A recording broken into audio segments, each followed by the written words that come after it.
Let's talk about the game that we witnessed yesterday, the Community Shield, Man United versus Manchester City. I have to say, I was at the game. I was basically sitting, like I said, second row. I thought I had a really good viewing of things, but also you never really know until you watch it back on TV with better angles and you take the emotion out of it. But I have to say, right, my thoughts on the game is we looked better than I thought we would. I thought there were points where United really had City on the back foot, had some really good moves. I saw a lot of stuff that I didn't see too often last season. I saw some performances from players that I didn't really expect coming. There were some performances from players I had high hopes for that for me fell flat. And I think overall, there is more good to take away from yesterday's game than there is bad. It's not perfect, but I think there are more positives to take than there are negatives, despite there in fact being negatives to take. Where do we want to start with this one, right? Who were Man United's like main guys that I thought actually looked really impressive on the day? Well, I think the only place you can really start is Casemiro. Like, wow. This is a guy that if you guys saw my tier list of where everybody needs to be, how crucial everyone is, who I would sell, who I would keep, Casemiro was towards the bottom in terms of players I believe United need to kind of part ways with. And to be fair, even after yesterday, I still hold that belief. The guy's 31, 32 years old. He's the highest paid player on the team. He's clearly on the decline. And last season, the performances that he put in were flat out disgraceful. But the performance that we saw yesterday against City in the Community Shield, for me, you know how they have missing person warrants out. For me, yesterday, a missing person was found. If you guys remember what I called him in the first season when he was here at United, everyone was telling me, Case. I was like, nah, this Casemiro that we're seeing at United right now, this is Miro. Miro is what I was calling him that first season. Because, bro, he was combining the goals. Forget about the goals. The goals were a bonus. Obviously, the goal in the cup final, the goals in big games against Bournemouth towards the end of the season. Casemiro came in and literally just bossed the midfield from day one. In fact, like, you talk about leaders, grown men in midfield that can just kind of grab games by the scruff of the neck, and control everyone around them and boss games. United hadn't had someone like Casemiro that season. This is going to sound crazy. Probably since Roy Keane. I'm talking about that mold of midfielders. That's not to say that we haven't had good midfielders. We had Scholes, Carrick.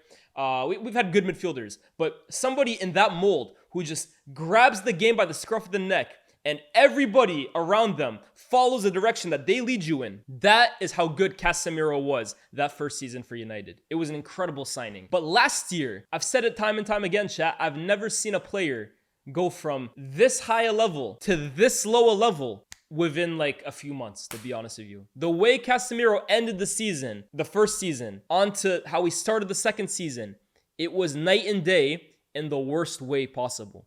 It was awful. And I think Carragher had the quote of the season last year when he said, leave the football before the football leaves you. And I don't think anyone could have really said, okay, maybe it's harsh, but it's not wrong. The performance he gave us yesterday were signs and flashes of the Casemiro that we signed. The one that was brilliant at Real Madrid and the one that was world-changing at United in his first season. The question is that Casemiro that we saw yesterday the real Casemiro? Will the real Casemiro please stand up? That's my main question here. Because if that's the Casemiro we're getting for the rest of the season, we don't have to be as worried about our midfield. It's crazy how big an impact one player can make. Because if that's the Casemiro we get for the next 12 months, we can survive with Casemiro in midfield. We don't have to spend, in my opinion, 60 million pounds on Ugarte. It becomes less of a necessity. We can afford to go back in a year and reanalyze the market if that's the Casemiro that we're getting for the next 12 months. However, I'm very cautious to say that because we've seen with Casemiro, he can give you this, and in the next game, he can give you absolutely this. It's night and day at times. But the Casemiro that we saw last season, that's the one that scares me, bro. That's the one that if we have him for the next 12 months, bro, signing a midfielder isn't just a necessity. I would say signing two is. So it really depends on what version of Casemiro we get. But the one that we saw yesterday, I thought bossed the game. I thought he was absolutely incredible. And look, I get it. He wasn't up against Rodri. He wasn't up against De Bruyne. He wasn't up against Foden. For the most part, he was playing against two. McAtee, Kovacic, and O'Reilly. O'Reilly, that's his name, right? He was up against kids and Kovacic. So I understand it's not the toughest assignment. But I saw Casemiro last year. Any midfielder that came up against Casemiro last year made him look like a fool. So already, this is an upgrade from what we saw last year. But I thought he was terrific this year. But anyways, that's Casemiro. I thought Casemiro yesterday was one of our best players, by far. Another guy who, for me, was incredible yesterday, and in my opinion, is the player of our preseason, Amad Diallo. Unbelievable. He's been great over preseason. And I kind of went into this game, and I'm going into this season really saying, this has the potential to be Ahmad's make or break campaign at United. This is the year where he either takes that right wing spot and goes to the moon with it, claims it as his own, and becomes a mainstay in United's team, or we look at Ahmad after the season and say, hey, it might never work for you, bro. If you can't claim that spot and show us who you are this year, it might never work out. That's how crucial a year in Ahmad's development this season is. And it was very important for him as well, too, to really impress today and in the first few games of the season. Carry on that form from preseason. Because you look at his competition, right? I think right wing has been a problem at United for probably since Valencia. Since Valencia decided he wanted to be a right back, right wing has been an issue for United. They tried Mata there. They tried Januzaj there. They tried Alexis Sanchez there. They even ended up moving Martial at one point there. Dan James, Lingard, Sancho, most recently Antony. Garnacho was even playing on the right last season. Since Antonio, Mkhitaryan, great call as well too. Since Antonio Valencia, Man United have not been able to solve that right-hand side position. They haven't been able to do it. And they spent big money on it. Let's not get it twisted. And Sancho and Antony, one of them who didn't even see the pitch yesterday, and the other one, I'll be damn surprised if he does after yesterday, they spent massive money trying to amend that position, and no one's been able to do it. But in Ahmad, you have a natural left-footed player that likes to hug the right-hand touchline and that can just make things happen every time he gets on the ball. For me, my favorite kind of player. Give him the ball. Give Ahmad the ball and just let him get to work. He's so inventive. He's so brave. He's so technically adept. He's so skillful. He's so tricky. The guy's a brilliant footballer. A brilliant footballer. And look, this season, like I'll keep reiterating it, he has a massive opportunity. Because Garnacho, we're still not sure, to be honest, what's Garnacho's best position. Is it on the left? Is it on the right? Either or, he does a job, right? But he hasn't really stamped his authority on one position.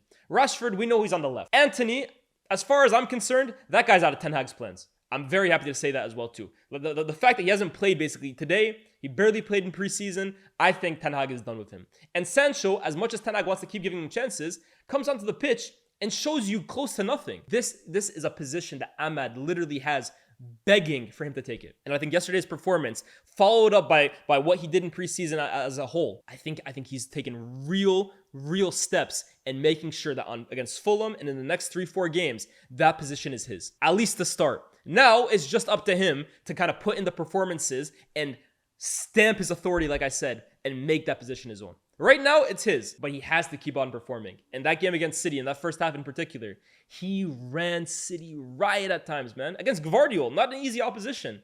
City had kids all over the pitch, but not in defense. Diaz was there. Akanji was there. Gvardiol was there. Ahmad looked sensational against them. And to be honest, I think he tried not crossing it, but squaring it into Mount on one of those occasions. I think he probably should have shot. I think that's maybe the one aspect of Ahmad's game right now that maybe needs a little bit of improvement. But it's brilliant because it's not a technical thing that he needs to improve on, and it's not a physical thing.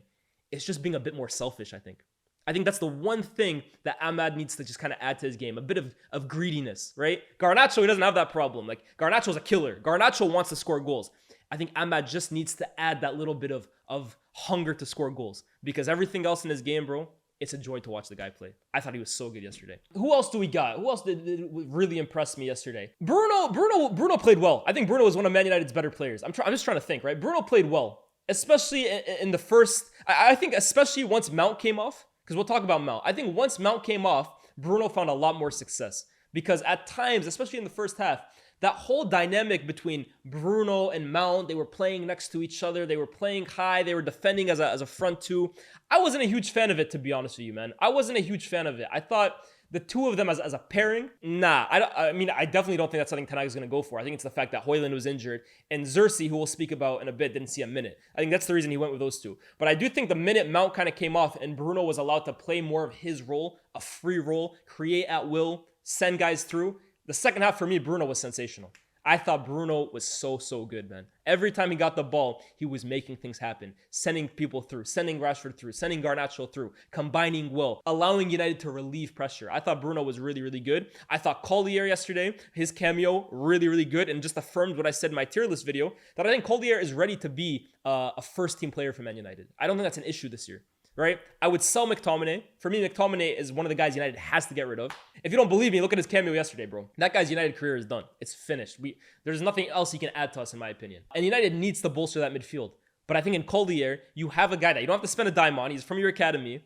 and he can actually contribute. He looked good yesterday, man. I do have question marks still. I feel like he often plays the way he's facing. So if you kind of give him the ball and he's facing your own goal, he's not the type that's going to open up his hips and go the other way. He doesn't really have that awareness, or maybe it's the bravery to kind of pick up the ball in the first phase, change direction, face the field, and make shit happen from deep. At the moment, he's still a guy that's tidy. He wants to play the one touch, two touch, which is great. But I think that's the next part of his game. Be brave, ask for the ball, which he does, and then face the other way. Get play started. But I thought Collier was really impressive. I think he showed, look, the game against Arsenal was a tough one. And against Liverpool. No, it was in Arsenal. It was Liverpool. For me, it was a tough game for him. Both him and Amas, who we didn't even get to see this weekend. But I thought Collier really redeemed himself in this game. I think he showed that, look, this season, he can definitely be part of your 30-man squad. Easily, in my opinion. The big issue I kind of had was the back line. And I don't even mean defensively per se. I mean kind of playing out of the back. I think that's a huge issue still for Man United. I think when they've shown, right, when they kind of break that first line of pressure, like you know how City defends in 3 waves? The forward line, the middle, and in the back line, right? But that first line of pressure, I think United really, really struggles to break. And you have to do that through build-up from your defenders, right? Once they manage to do that, whether it's through a direct ball over the top or, I don't know, by some luck they managed to get through, that's when United start playing. And that's when United's best moments came, right? Once they break that first line. But I still think at the moment, they're really struggling in build-up to evade that initial press. They're really struggling, chat. How many times do you see United go side to side to side to side? It goes from Onana to Maguire to Diallo, back to Maguire, back to Evans. He'll play it to Lisandro. Lisandro will try playing down the line. The play gets broken up. City will either win it high or United will basically kick it out. How many times do we see that happen from United? It happens a lot. I think that's the one aspect really that was the most alarming for me from a negative point of view. United's build-up from deep has to improve. Because at the moment, they're wasting half the game by just trying to pass side to side. They only start playing once they almost go long. There's a few issues for this, in my opinion. One is in midfield. I was watching very, very closely, and I don't have like the ideal view, bird's eye view that you watch on TV. So this is just me speaking as a fan who was at the game. But I'm watching them, right? Casemiro drops deep to almost form like a back three. So you got Casemiro centrally, Evans on his left, Maguire on his right. Diallo pushes up on the right. At times inverts. Like in the second, I think Ten Hag, he wants his left back to invert. So in the first half, Diallo wasn't really inverting. He was playing wide, and Lisandro was kind of trying to do this inverting role. Colby then kind of tries dropping deep as well too, but the way that he's asking for the ball, and even at times when Casemiro doesn't drop deep, they're asking for the ball, but in positions that it's very difficult to kind of get it to them. Because either City are like narrowing that window that they can play through, or City are right on Mainu's back. So I don't think it's a personnel issue. I think, look, you can add De Ligt to the equation. You can add Lenny Euro to the equation. You can add Mazraoui to the equation, Ugarte, so on and so forth. But I almost feel it's the shape in which they're building up rather than the personnel. I think it's the shape in which United are asking for the ball and build up that's hurting them, not the players asking for the ball. That's just kind of my opinion. But look, I think that's a big issue for United in preseason, into this game, and going into the season. How do you build up? And then you have an Onana, right? I have to say this, right, chat? And I'm not trying to like look for negatives here. I just feel the way I feel. And I can't help that. I just state how I feel, whether I'm blunt or not. I like Onana as a personality. I like the bravery that Onana shows. And I think he's an upgrade on De Gea. De Gea needed to go. And it showed by the last 12 months. The guy couldn't find a club. He's had to go to Fiorentina and take a massive pay cut. De Gea had great years for us, tremendous servant, but it was time for De Gea to go. But I can't lie, chat. I don't buy into this Onana thing, honestly. Like, I can't get around him. I'll be real, man. Like, he's not my kind of goalkeeper, right? And it's not even like, my kind of goalkeeper is a ball-playing goalkeeper. I like the ball-playing aspect of it. I like goalkeepers who command their line. I like goalkeepers who rush off their line to defend. All of that stuff is great. I like Onana like he's a leader, that he wants to claim responsibility. And I'm being very cautious in what I say. My biggest issue of Onana is I think he's too arrogant, honestly. And it irks me, honestly. Watching him play kind of annoys me. He is way too arrogant in goal. And it's not an arrogant, like arrogance is great. Ronaldo is arrogant, for example. Zlatan is arrogant. I get all of that. Like these guys are world, like the best players of all time have egos. I hear that. But it's arrogance in terms of like, I feel he has main character syndrome. When you watch Onana, it's almost like he feels all eyes are on him at all times. And that's an issue because then it just becomes the Onana show. When he gets the ball, the way he's kind of like dallying on it, faking passes. And I'd have no issue with that if his passes were consistently finding his mark from deep. You see from Onana a lot of times, and I get it, goalkeepers are not supposed to have 100% pass accuracy if they're playing these dangerous passes. I get that. But Onana going long often doesn't end up finding his target. For a guy who's supposed to be this elite level ball playing goalkeeper, his ball playing is not as elite as you would think it is, or as elite as it was at Inter, for example. And I'm not saying that's all his fault. It's also based on the shape that he's playing in. Where are his teammates kind of positioned? Are they even positioned to receive a ball? I get that. But the amount of time he spends dallying on the ball, kind of doing his shenanigans, that's without even getting into the penalty nonsense, right? That shit for me has to stop. Honestly, like you're starting to make a fool of yourself, and you're starting to embarrass Man United as well too as an institution. You are representing us. Doing this shit in goal, especially if you're not gonna end up saving it, just makes all of us look dumb. So honestly, right, I'm not trying to scapegoat Onana. We have bigger issues than Onana, and I was someone who was very critical of De Gea, and I wanted a new goalkeeper, and I want Onana to work out. But I have a big issue with his arrogance, to be honest with you. It kind of irks me, bro. I think he could be doing a lot better. And that's without even getting into the biggest issue, which is his shot stopping. It's not great, chat. It's not great. But that, we kind of went into it. We knew he was going to be a downgrade shot stopping wise on how great De Gea was at his best. We knew that. But that's without even getting into the fact that a lot of goals that we concede are often savable from Onana. So at the moment, I'm not a huge fan of Onana. And yeah, look, I know a lot of talk was spoken about Lisandro. Oh, he got destroyed by Oscar Bobb. Let's get a few things right? And maybe I'm being biased towards Lisandro because he's one of my favorite players on the team. This is the first game that Lisandro played since Copa America, which he was tremendous in. He has not played for United since then. Since the FA Cup final, if you're actually talking about for United. It's the first time he's played left back in a long time. And he was up against a tough customer in the form of Oscar Bobb. Oscar Bobb, we'll get into him. Bro, that kid is incredible. But let's call a spade here. Lisandro got destroyed by him. Lisandro played one of his worst games for United. There are some concerns that I think are valid. Namely, the fact that Lisandro will always, in my eyes, struggle at defending wide areas and struggle at defending in open space. Now, I get it. Anytime you kind of isolate a defender with space around him, that's a defender's kryptonite, right? They want to be defending in close proximity, small corners, where there's not a lot of space to kind of like knock a ball past them and run. Every defender likes that. I get that. But there are defenders that I think are a lot more adept at defending those kinds of situations than Lisandro is. For example, guys like Konate, guys like Van Dijk, guys like Saliba, Gabriel, Ruben Dias, like they love defend. Like the way they cover ground is ridiculous. They are very adept at kind of stepping out into wide positions if they have to, if their fullback's out of position, and winning the ball from wide positions. I do think Lisandro, to be honest with you, struggles in that area, defending wide channels. I think that's the perfect way of saying it, Verts. I do think he does struggle in those areas.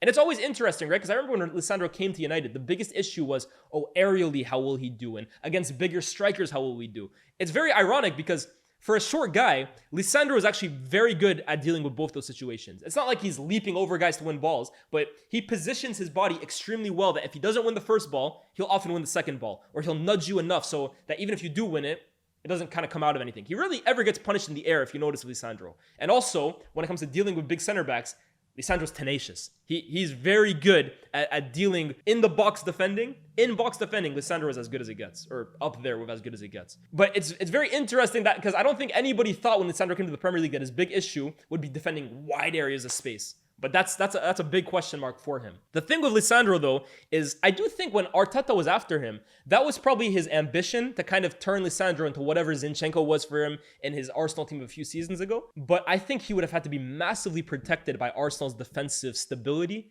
to kind of cover up the flaws in his game. Because what Lisandro does bring you is sensational. On the ball, when he's on it, in my opinion, there's not a more talented defender with the ball at his feet, in my eyes. Both carrying the ball forward, line splitting passes, getting himself out of... I think he's amazing in that sense.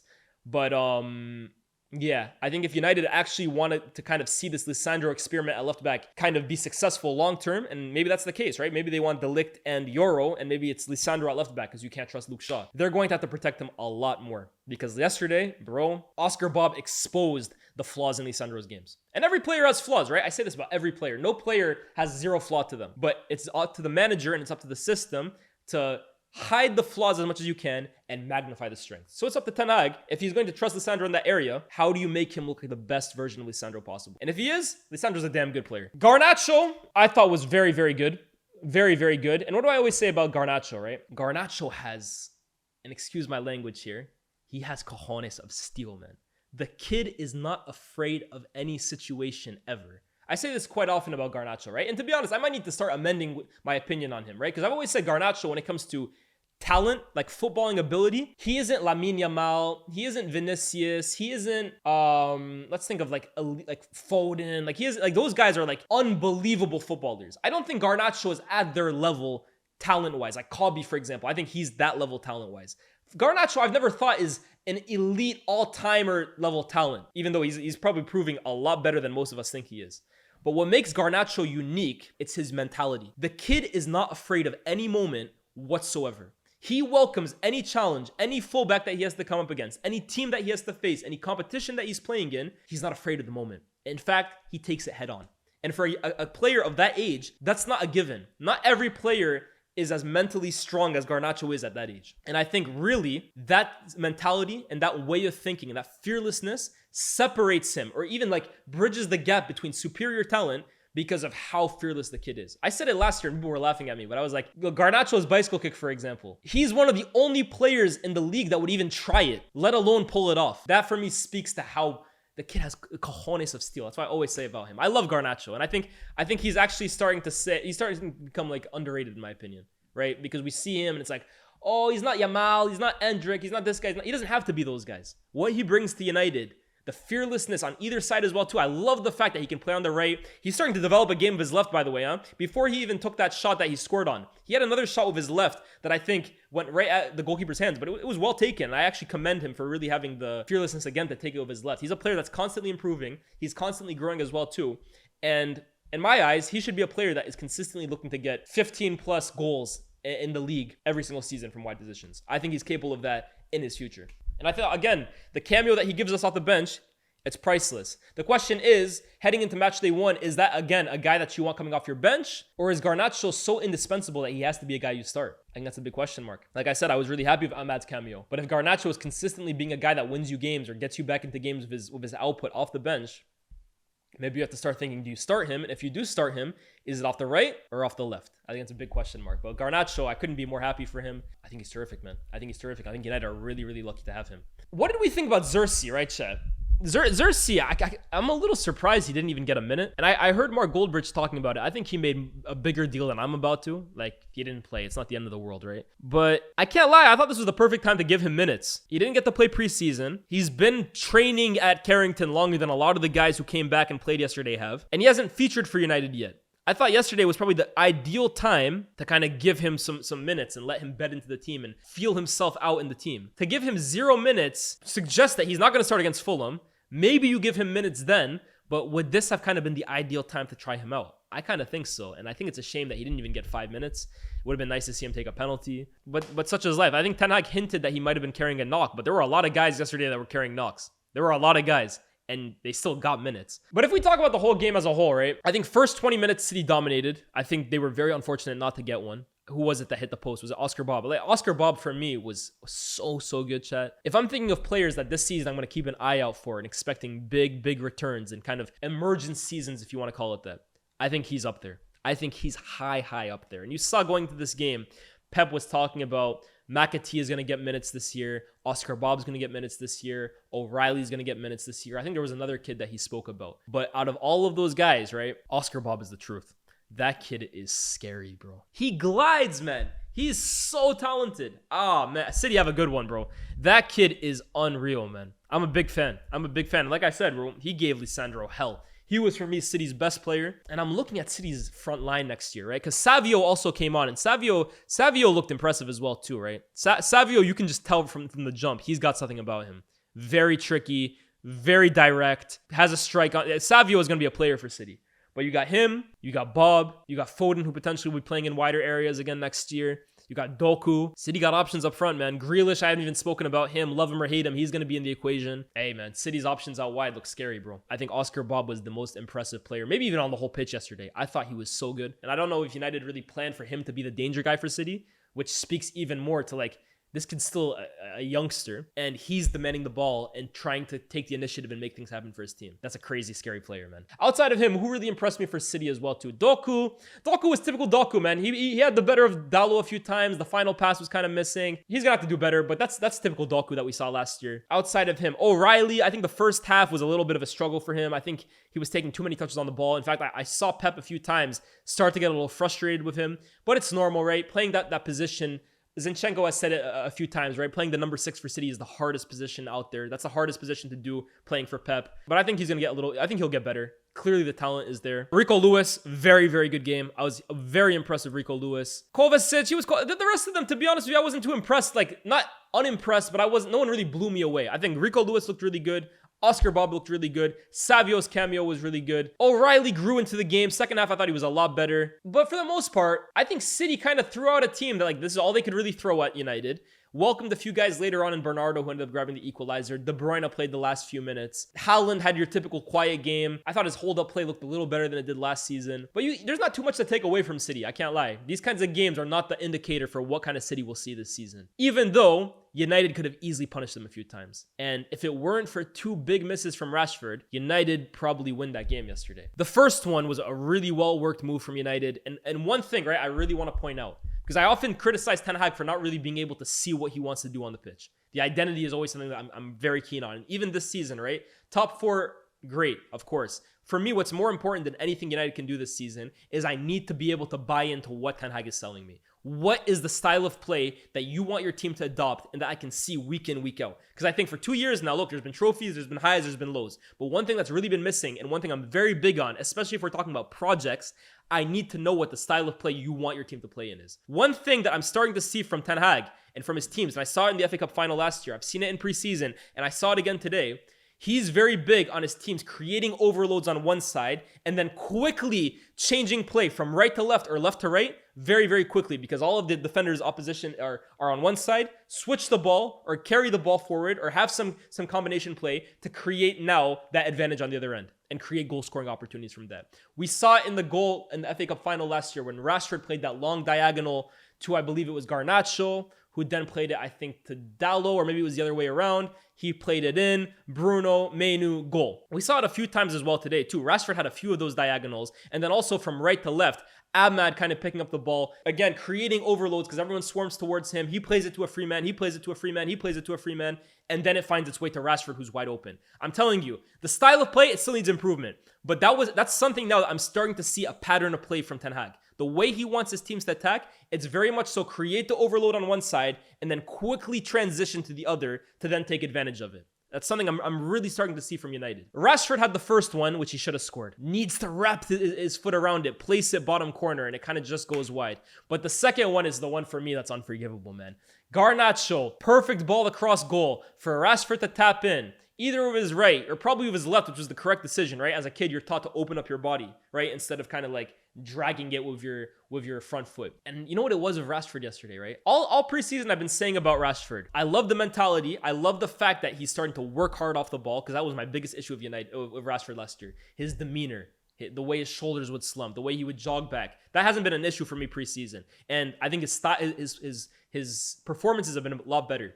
But what I noticed on Sunday, what you were missing from Rashford, the final thing is that conviction. And it's his conviction in all his actions. Even when he's dribbling at his defender, Rashford, if you notice, right, it's not really like a Hazard style of dribbling or like a Neymar style of dribbling, which they dribble in very close perimeter and they also protect the ball with their body, making it very difficult for defenders to really take the ball from him.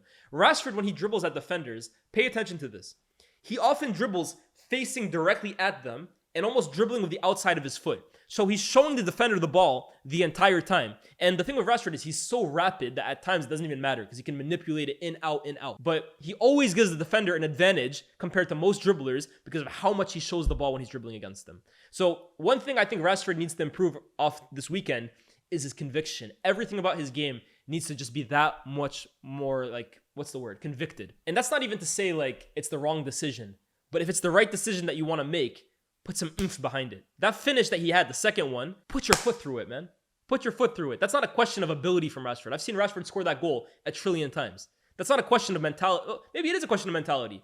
Just put your foot through it, man. If Rashford's on it in front of goal yesterday, we would have won that game. We would have. That's not to say that, look, bench him, he's at fault. You don't win or lose games off one player. But his finishing was off yesterday, man. And it's going to have to be something. I think Ten Hag said it right. Once that first goal goes in, I think the rest will follow. But I've been more impressed in preseason and yesterday than I was all of last season. So that's already a plus from Rashford. Then it goes to the shootout, and the shootout really, right? First of all, it was a little disappointing that United couldn't keep their lead because I think yesterday deserved to win the game. But that's football, right? The substitutions that Ten Hag had to make. At first, I was really annoyed with them because I was like, why are we making 4 subs? Why are we sending Pellistri at right back? Why are we basically disforming our entire back line? And Lisandro is going to center back, Diallo is going to left back, Pellistri is going right back, Bruno's dropping deep. Why are we doing all of this? But then you realize that's just what United has at their disposal. We didn't have Wan-Bissaka, so Diallo couldn't play left back and Wan-Bissaka right back. That should be helped by Mazraoui. We didn't have another center back, basically. So we were dealt the hands that we were kind of given. We didn't have an actual right back once Diallo went to left back. Like that's just kind of what we had. So I agree. Pellistri was confusing until you realize there was no backup fullback on the bench. And I guess we were punished by it because the goal kind of, again, Lisandro gets shredded by Oscar Bobb. And then that cross to the back post, Pellistri is not a natural defender. And we've always been hurt, to be honest, at the back post. Whether it was Wan-Bissaka there, Diallo there, Shaw there. Today it was Pellistri. Bernardo punishes him. And it's annoying because it's Bernardo, right? Bernardo should not be the one leaping over your fullback to score headers, but such is life. The shootout, anything else can happen at that point. That's just a matter of luck, right? Bernardo misses the first one. Sancho misses the second one. Sancho, again, for me, a kind of nothing cameo, barely really featured. And when he didn't really do too much with the ball. But that penalty for me kind of sums up Sancho. At times looking disinterested. Again, no conviction. That's another question mark I have with Sancho. No conviction in his penalty whatsoever. And look, man, those kinds of moments, I don't want to put too much emphasis on it because it's a penalty. Anyone can miss a penalty. But let's not pretend also that it doesn't matter who takes it.